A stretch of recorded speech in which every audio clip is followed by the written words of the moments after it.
life is full of things to manage. Your work, your family, your plans, and your treatment. Consider Kesimpta, ofatumumab 20 milligram injection. You can take it yourself from the comfort of home. If you're ready for something different, ask your healthcare provider about Kesimpta and check out the details at kesimpta.com. Brought to you by Novartis Pharmaceuticals Corporation. This episode is brought to you by HelloSign, a Dropbox company. Sign documents 80% faster with HelloSign, the quickest way to get e-signatures for every type of document, so you can celebrate all those successful moments sooner. If you hate waiting for signatures, HelloSign is music to your ears. Try it for free today at HelloSign.com. Did you know that indecision is costing you money? When employees get stuck in indecision loops, it can impact their work, the work of others, commitments to clients, and ultimately, your bottom line. Give your employees access to coaching when they need to stop indecision loops and keep your business moving forward. Visit grandheroninternational.ca/podcast to learn about the Grand Heron Plus program for corporations. This podcast is part of the C-Suite Radio Network, turning the volume up on business.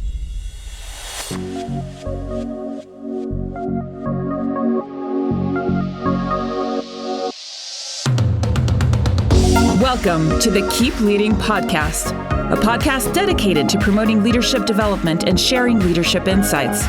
Here's your host, the Leadership Accelerator, Eddie Turner. All right, everyone, we are now live. Welcome to the Keep Leading live stream. The Keep Leading live stream, like the Keep Leading podcast, is dedicated to leadership development and insights. I'm your host, Eddie Turner, the Leadership Accelerator. I work with leaders to accelerate performance and drive impact through the power of executive coaching, masterful facilitation, and motivational speaking. Today, we are streaming live on LinkedIn, Facebook, and YouTube. As you join the discussion, please let us know you're here. Tell us where you're from. Drop a note in the comments section. Ask any question that you would like to ask, and we will answer. And as you join, feel free to hit the share button so that your friends can join our conversation. And if they missed the conversation, it's in their feed for later on to be able to watch. My guest today needs no introduction. I'm going to bring her in right here. My guest today has established an international brand for her expertise and excellence. My guest today is the amazing Dorie Clark. Dorie, welcome to Keep Leading Live. Eddie, I'm so glad to be here. Thanks for having me. Dorie, I am just so excited. I don't think that there's a publication, a business publication of note that you have not appeared in or write for. Oh, thank you. I try to get around. You do so much so. I have to admit, I'm like giddy that you're here. I am excited, but I learned something yesterday. My wife she's in the government space. And so she doesn't always keep up with some of the corporate things I'm doing. My wife came to me and said, "You've got Dorie Clark on your show." I said, "Yes." "How do you know Dorie Clark?" She said, "I love Dorie Clark." She starts telling me how she follows you. I did not know that before yesterday. Oh, so that's yes, amazing. You get around, you are everywhere, and your work speaks for itself. Thank you, Eddie. Well, I feel the same about you, and I'm really happy to have the chance to talk with you today. Thank you. Now, I want to share something with you, and I want to get your reaction to this. Oh, that's amazing. I love that photo. Now, do you remember when this photo was taken? I'm trying to. It looks like an MG100 picture. So it is. Was it in San Diego in January, just before the pandemic started? It was. Before the world changed, Marshall Goldsmith brought us all together for the first annual meeting. And the three power women in that photo, number one was Laura Gassner-Otting. She helped me open the Keep Leading podcast by being one of my first guests over 2 years ago. And then Alyssa was one of my first guests when I started the live stream. So now we complete that power trio with having you here with me today. Unbelievable. Well, that is great. And I remember that trip fondly because it really was one of the last times to get together with hundreds of awesome people and enjoy ourselves in a normal way before the pandemic actually took root about 6 weeks later. So that was a special time. It was indeed. And I want to talk to you about a lot of things. There literally are hundreds of things I could talk to you about because of all that you've accomplished. But we brought you on today to talk specifically about the long game, how to be a long-term thinker in a short-term world. And this is being released on September 21st by Harvard Business Review Press. Tell us about that. Thank you, Eddie. I appreciate the dramatic rendition of the title that conveys it very well.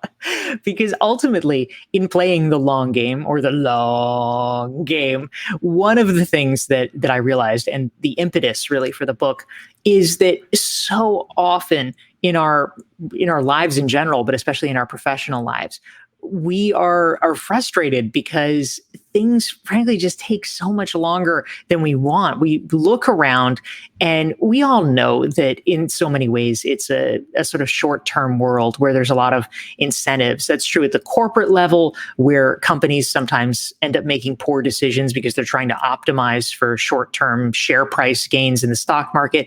But it's also frankly true for many of us in our own lives, because we look around on social media. It seems like everybody else has it figured out. Things are going great for other people. And we say, why isn't it working for me? What am I doing wrong? And I really wanted to write The Long Game as a way of answering that question, because I believe most of the time the answer is you're not doing anything wrong. It's just that we have to exercise strategic patience. It's a concept I talk about in the book. You know, I think patience gets a bad rap, sometimes deservedly so, because it's a little passive. It's like, oh, maybe things will work out. But if we have strategic patience, a kind of muscular willingness to persevere, then often great things can happen. And I really try to walk people through the process of how to do that. The strategic process, and clearly exemplified by the X's and O's on the cover. So it's not through happenstance. There's some intentionality that's required.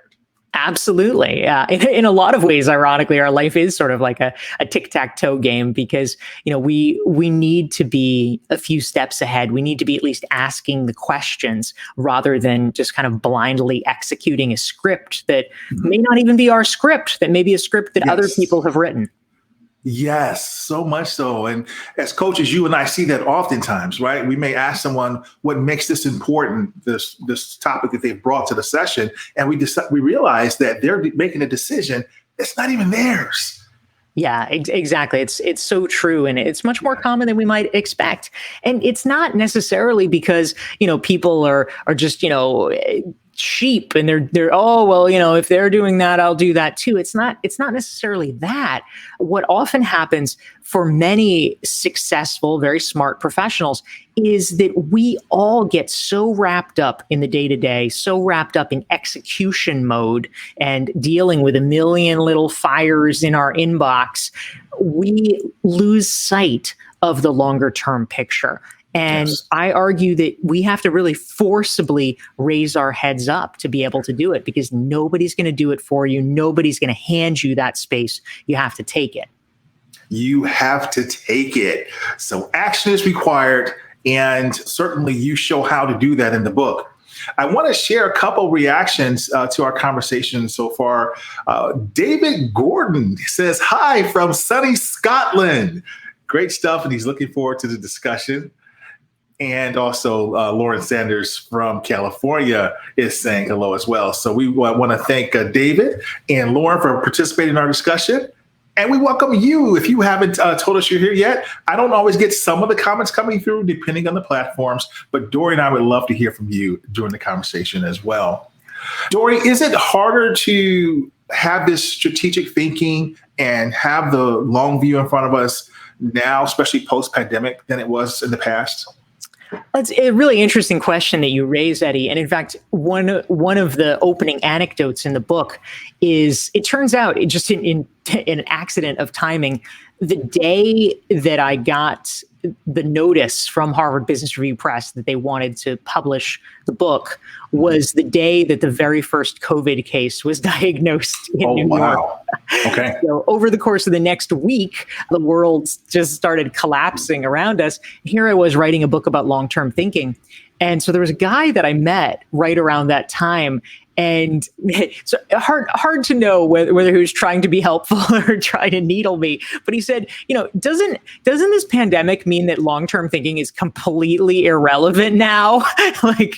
It blew up all our long-term thinking. So much for that, which could be one response. But actually, what I came to believe through the process is that in many ways, I think long-term thinking is more important than ever. Because while it is true, we live in a both and world. Of course, you need to be agile. Of course, you need to be able to pivot in the short term if some development happens that's unexpected. But all that being said, you also have to have a long-term vision. If all you're doing all the time is short-term, you end up pivoting a lot, but you might just pivot your way into a circle. You're not necessarily ending up anywhere. So it's really important for us to have that long-term vision so that we understand, where are we at least attempting to go? We might decide on something different. Maybe a better opportunity presents itself, who knows? But having a destination enables us to have enough focus so that even if things don't work out exactly as we intend, which in fact is usually the case, we at least, with our eyes on the horizon, can pivot successfully enough that we can find a way to get there if it turns out that remains where we want to go. That becomes challenging, to your point, because when we're only thinking about short term and afraid to take the long-term view, we almost aren't really even in control. We find ourselves at the whims of the wind, essentially. Yeah, that's exactly right. I mean, ultimately the most flexible, pivoting creature in the world is a jellyfish, just like, oh, here's a wave. Let's see where it goes. And I think that most people don't necessarily want to live their lives and have their careers be like that. I mean, it's true. If you literally don't have any preferences and anywhere you end up is just fine with you, then, mazel. But I think for most of us, we have ambitions, we have goals, and so we need to tee them up. During COVID, I got really, really obsessed with the concept of scenario planning, because I kept asking myself, I think like a lot of people did, why didn't I get this? Why didn't I see this coming? Why didn't I somehow prepare better for this? And what I came to understand as I was studying scenario planning is, of course, we can never map out every possibility that could happen. It's just the numbers are too infinite for that. But right. One of the strengths of scenario planning, and where it can become actually very useful, is if you are mapping out a reasonable number of scenarios, let's say the 3 or 5 most likely, what you are going to see almost certainly is that the response to what you should do if this is going to be the reality is actually going to overlap in several of those situations. So meaning in, let's say, 3 out of 5 possible scenarios, the way to defend yourself against it is actually going to be the same thing. So if you were able to take an action, even if it is because of some future that you don't know is going to happen, there's a lot of crossover benefit to it. And that's what long-term planning gets you. Just as one quick example, I was thankfully able to financially keep myself afloat. And in fact, ironically, have my best year ever during COVID, during 2020, on the strength of online course sales. I had started to get into online courses back, 6 years prior in 2014. It was certainly not because I thought a pandemic was coming, but it was because I realized, you know what, I might get sick or I might get tired of life on the road speaking all the time. And so I wanted to increase my passive income. It turns out that decision was helpful. Certainly it would have been helpful if I had gotten sick of speaking, but it also turned out to be helpful in a pandemic. Wonderful. And along those lines, Dorie, you used that strategy that helped you to help others. In fact, I believe I read an article I've read a lot of your articles, so I won't even pretend to remember where I read it. It was either the Wall Street Journal, Financial Times, someplace, and you talked about this concept of a portfolio that everyone should have, and you're not talking about financial. Yeah, that's right. And thanks for referencing that, Eddie. It's true. I mean, in a financial sense, I think most professionals are aware of and in agreement with the typical advice. I mean, we all know, like, oh, right, of course, it's a bad idea to put all your money in one stock. You need to diversify your portfolio. That is financial wisdom 101 that almost anyone knows. But on the other hand, we are actually every day doing exactly that with our professional lives, because oftentimes we only get income from one place, meaning our day job. Or even if you are a consultant, oftentimes a lot of people are very overweight with one client. They might have one client that represents, 70% of their business, or maybe one type of work that represents a huge percentage. And that actually makes you quite vulnerable. If there's a disruption in it, it's a problem. So thinking about ways to diversify your revenue streams is definitely one of the drums that I like to beat. And it, in fact, is the whole topic of my most recent previous book called Entrepreneurial You. Excellent. Yes, I love that. And I've talked about this sometimes because people almost are penalized for thinking about having an alternative career or hobby that they monetize because it's seen as disloyal to your primary client or your primary employer.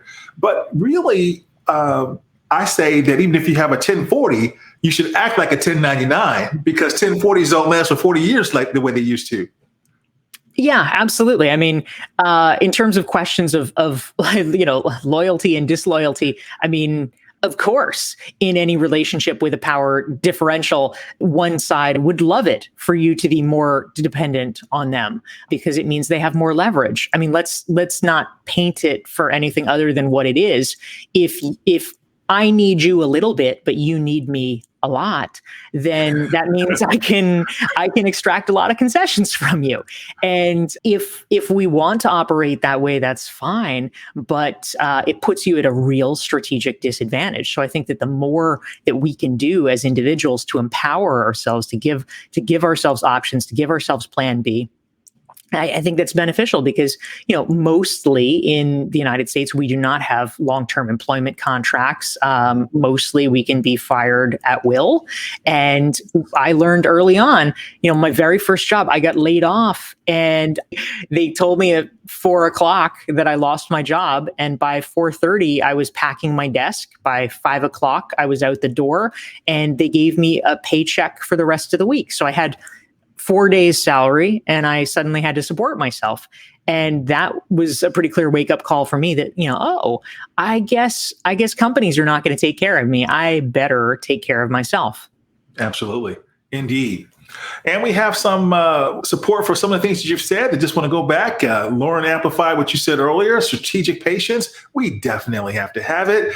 Aaron Urban, a very popular coach here in the Houston, Texas area, says, great to see you, Eddie and Dorie. She's tuning in here in Houston, Texas.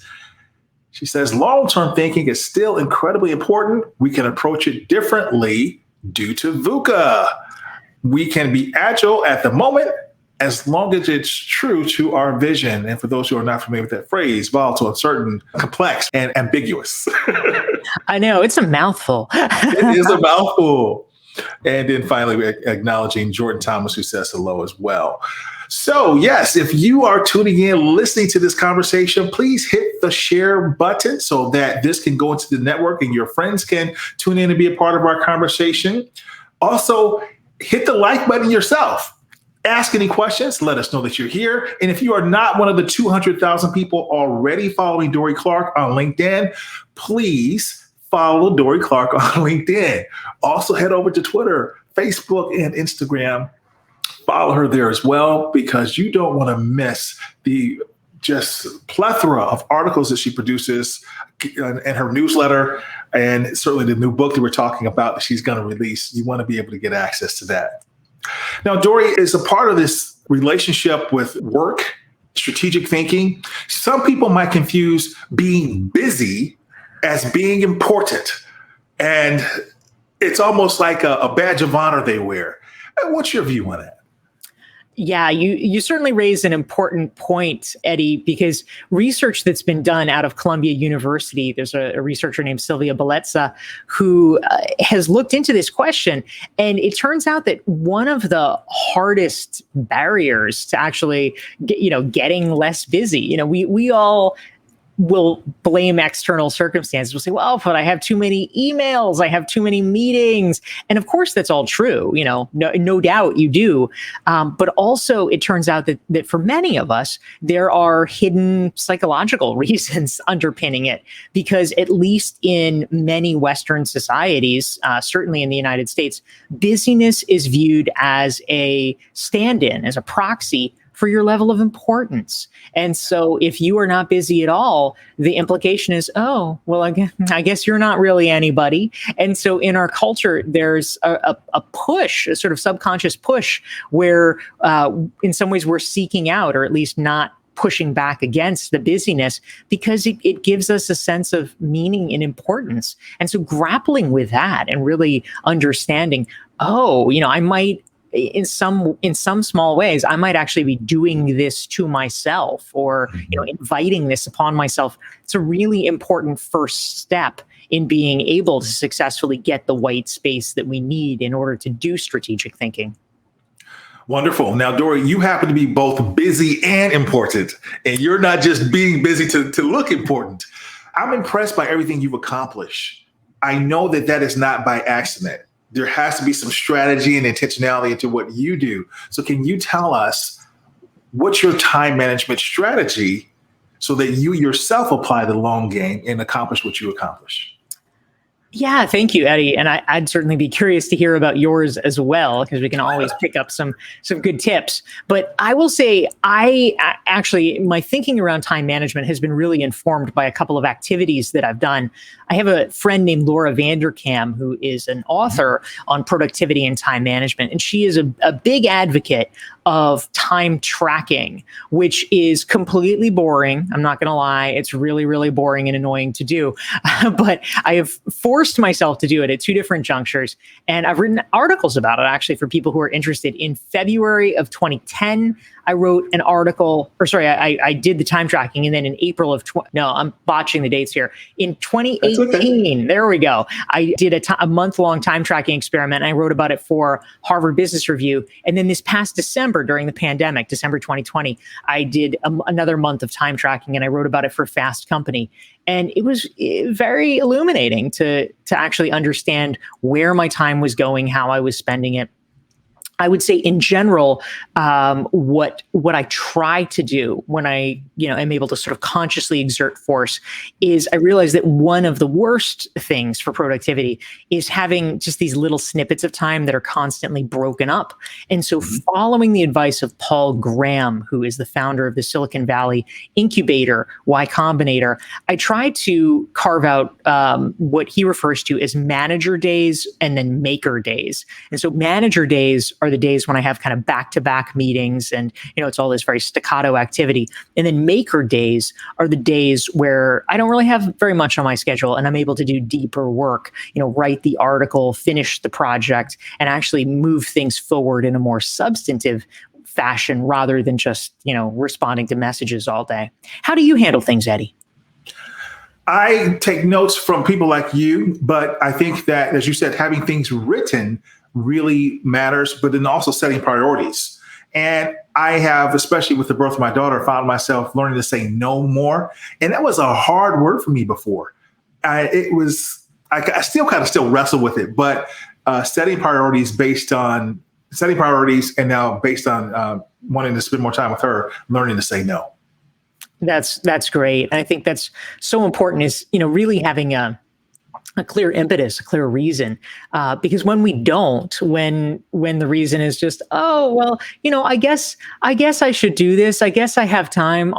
We never can really marshal the willpower needed to say no, because it is a matter of a lot of willpower. But if you have a compelling reason, if you have something compelling that you could be doing instead that is valuable to you, that's one of the best reasons and best drivers to be able to resist the constant incursions. Absolutely. And someone who we both know and love is chiming in to our conversation, Cheryl Stokes. Glad to hear from two amazing people. Thanks, Eddie Turner, for this terrific session with Dorie Clark. She was there at Duke for many years and now as a partner at Heidrick & Struggles. And then my wife is actually chiming in on this session. So loyal. That's very nice. Yes. She never does this, Dorie. This is just because of you. She says, Dorie Clark is the bomb in all capitals. I'm clinging to every word and taking notes. And one of the notes that she just took is manager and maker days. Love it. So can you tell us a little bit, Dorie? You wrote an article in the Harvard Business Review, and I wrote it down. I thought this was fascinating about reshaping your career in the wake of the pandemic. A lot of people have either been displaced because of some of the organizational changes, or they've had to select new careers or new jobs. Tell us a little bit about the insights you shared in that Harvard Business Review article, please. Sure. Yes. Well, as you say, Eddie, there's been a lot of shifts. There's been a lot of displacement, and just about everything, every trend in modern life seems to be toward a greater kind of inequality, I guess you could say, unfortunately. Mm-hmm. And one form that took is there's huge numbers of people in certain industries, whether it's travel, entertainment, hospitality, that for almost the entirety of 2020, just their work evaporated. They lost their jobs. They were laid off. They had no work. Meanwhile, you had people at the other end of the spectrum in industries like technology or certain other fields where, logistics, where all of a sudden they had way too much work, way more than they can handle. And so rather than an even distribution, all of a sudden there's this kind of spike where some people are miserable and overworked and some people are miserable and underworked. And so it's really created a shift both in terms of industry reconfiguration and also, for almost everyone having this traumatic life event has caused a lot of personal reflection about who you want to be working with, where do you want to be working, what's the location you want to be working from, what's the style you want to be doing. So there's been a ton of changes, and I think one interesting thing that we're seeing is that this is really a liminal moment. That's a term that is used in sociology to refer to these periods, these kind of in-between periods where things are not quite fixed. They're not quite settled yet. Because, right now you keep hearing, the new normal. And it's, right. Okay, well, no one knows what that is. And so therefore it is up for debate. And so even just today in the New York Times, there was a really interesting article about how for the first time in a long time, workers seem to be regaining a lot of power in the equation because ultimately, talent is hard to find, and people are feeling empowered after a year of working from home, surprisingly high levels of productivity. And if you have a company that's now saying, well, you are going to come back to the office, or yes, no, sorry, you have to move to Cleveland, or whatever it is. And people are saying, oh, really? Oh, really? Right. And they actually have some of that leverage now. So it's a very interesting time when you actually have the ability to push back and reshape things more than you probably ever would in the past. Indeed. And one person from my network actually did a powerful post yesterday. She said she literally walked away from her job with no plan. She just was exhausted.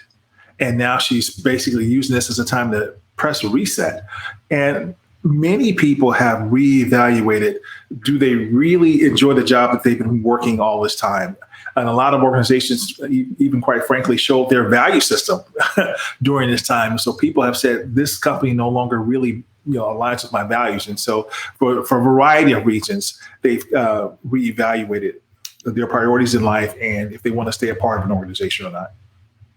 Absolutely. I mean, if you think about things like relationships with managers or relationships with senior leaders that are setting policies, in the height of the pandemic as an employee, you may not have had a lot of discretion. You might have, everything's crazy. You have to buckle down. You have to suck it up. You have to do what they say.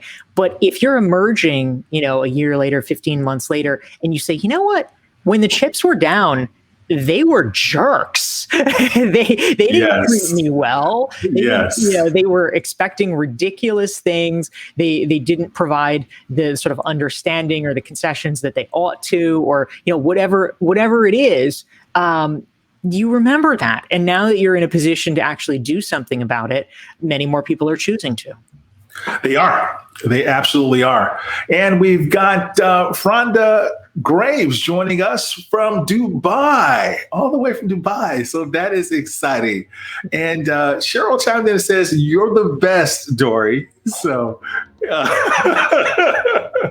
we appreciate that feedback.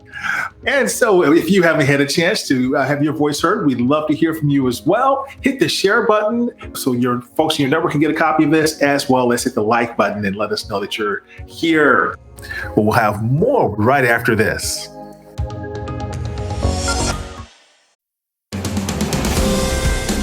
This episode is brought to you by KPMG Risk Services. KPMG believes that when you've earned the trust of all your stakeholders, that's when your business has a solid platform to grow. That's the trusted imperative. KPMG Risk Services develop and put in place dynamic risk strategies designed to help your business earn that all-important trust. Go to read.kpmg.us/trust to learn more. This episode is brought to you by Verizon.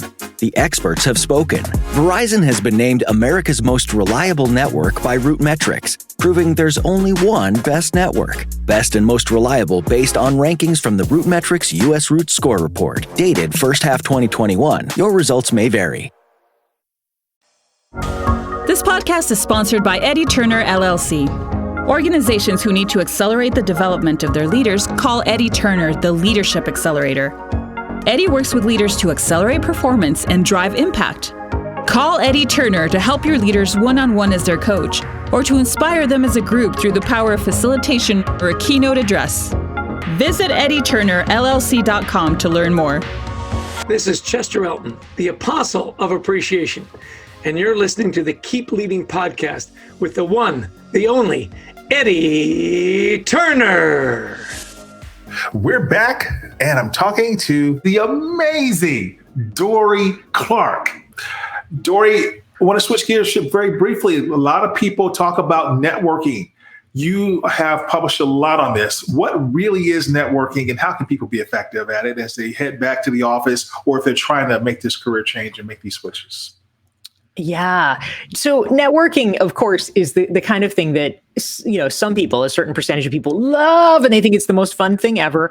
And then another group of people, probably a larger group of people, say, oh no, why do I have to do this? This sounds miserable. And, maybe intellectually they're like, okay, I know I should, but they can't will themselves to do it because it just sounds so miserable. And so one of the things that I've kind of taken on as a mission is really trying to puncture a little bit some of the discourse around networking, because I think half the problem is that what it connotes in people's mind is the kind of terrible short-term transactional networking, which no one likes to begin with. And if you assume that that is the entirety of what networking is, then of course, as a rational person, you wouldn't want to do it. What I really try to push and put forward in my new book, The Long Game, I have a whole chapter about it, is the idea that, first of all, I have a rule that I like to suggest to people, which I call no asks for a year. Because one of the worst things that can happen in networking is you meet someone. I like that. Yeah, like you think you're going to be friends. Oh, Eddie's so cool. Yeah, we had dinner. He's great. And then a week later, Eddie's like, so can you introduce me to Jeff Bezos? Oh my God. I call that a networking hit and run. That's a good way to phrase it. Thank you. And of course, you never do this, but every once in a while we get hit by these people where it's like, oh, I thought they wanted to be my friend, but they don't want to be my friend. They want something, which is a terrible feeling. And from that point on, the relationship is kind of poisoned. And so I like to say, you know what? Just literally no asks for a year. I mean, obviously, if it's like, oh, Eddie, I like your pocket square. Where did you get that? That's fine. You can ask the basic things, but not like asks that require political capital in some way. And so that way they won't get the impression that you want something from them, and you won't even want something from them because you know that it's not going to happen for a year. So you're going to invest in the relationship only if you genuinely like them and want to have that relationship. And then, by then you've developed the relationship, you're friends, and friends actually actively want to do things for each other. Really good advice. In fact, even my wife says that she likes that as a good rule. She's going to keep that in mind.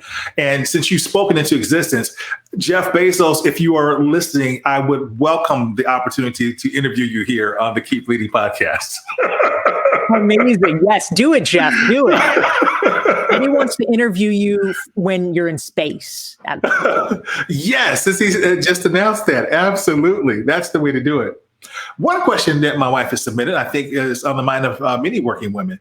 She says, Dorie, what's your best career advice for the large number of women who've left the workforce during the pandemic to take care of their children? Yes, it's so important, Ashley, because obviously it affected a lot of people when all of a sudden during the pandemic, it's, we have this unprecedented situation where it's like, oh, actually, no, you can't have any strangers in your house at all. So sorry, people had to respond, and many people, but certainly perhaps disproportionately many women had to leave the workforce to take care of their children. And so I actually wrote a piece about this for the Harvard Business Review about women reentering the workforce. So for anyone that's interested, I would encourage them to Google it. You can get it for free if you type in my name and, women workforce, Harvard Business Review, something like that. But broadly speaking, I would say there's been a lot of interesting work that's been done by Sylvia Ann Hewlett in the Center for Talent Innovation. She wrote a book a number of years ago called On Ramps and Off Ramps. And it was talking about women kind of, exiting and then re-entering the workforce. And what she discovered, perhaps not surprisingly, is that when women leave to have kids, to take care of kids, to do some form of caregiving, maybe it's elder caregiving, oftentimes they are anticipating, oh, it's going to be, maybe an 18-month break. And it ends up most often becoming much longer than that. It becomes like the 4-year, the 5-year break, because it's much harder than they anticipated to actually break back in once you have left. So, what do we do about that, obviously, is the question. So a few things that I think are really important. The first actually goes back to what we were talking about a few moments ago, which is networking. It is very easy for people to let their networks go, because especially if they're assuming, oh, well, this is just for a year, they think, oh, I don't really have to keep it up because they'll remember me. But if it turns out that it ends up being much longer, those connections can fray. So really making a concerted point of keeping up, LinkedIn, email, whatever, with your professional network is going to be important, because the people who are most likely to give you a break and to, give you the opportunities to let you know about positions that have reopened are going to be the folks that you have already worked with and know you and like you and trust you. That's number one. And the second thing is we need to create a narrative. Obviously this is completely unfair, but if you can picture this sort of archetypal bro that doesn't have kids, and they're like in their mind, it's like, oh, well, yeah, you've just been like eating bonbons for 3 years, right? And so, it's ridiculous. But we need to have a really killer answer about, okay, what were you doing to keep your professional connections, your professional knowledge, your professional development fresh during that time? And so it's not, something that has to be so onerous, because obviously you have other professional responsibilities. But it could be things as simple as taking LinkedIn learning courses, reading books in your field, attending virtual conferences, which is actually easier than ever now from home. But if you have a litany of those kinds of things to cite, if you can tell a good story about it, it can help diffuse some of the more ignorant perceptions about, oh, I guess she's been out of it for a while. She doesn't know what's going on anymore. Thank you for answering that, Dorie, for Ashley. But then also, Franda had the same question as Ashley. So again, on the minds of a lot of working women. So what's the most important lesson that you want folks to take away from our conversation today?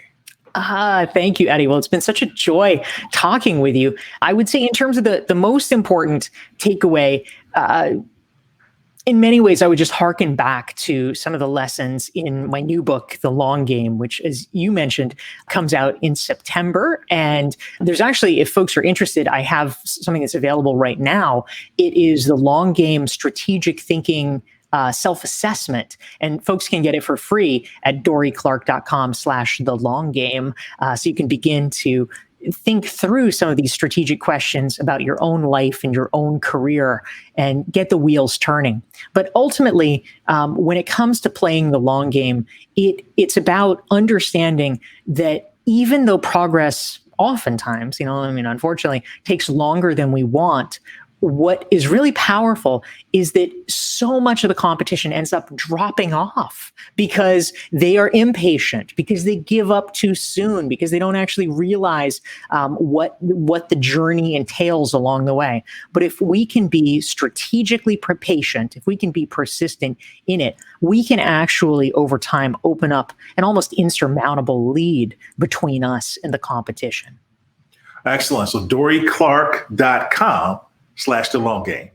All right, excellent. And a follow-up, Dorie, from Cheryl Stokes. She says, do you have suggestions for companies who want to welcome women back into the workforce?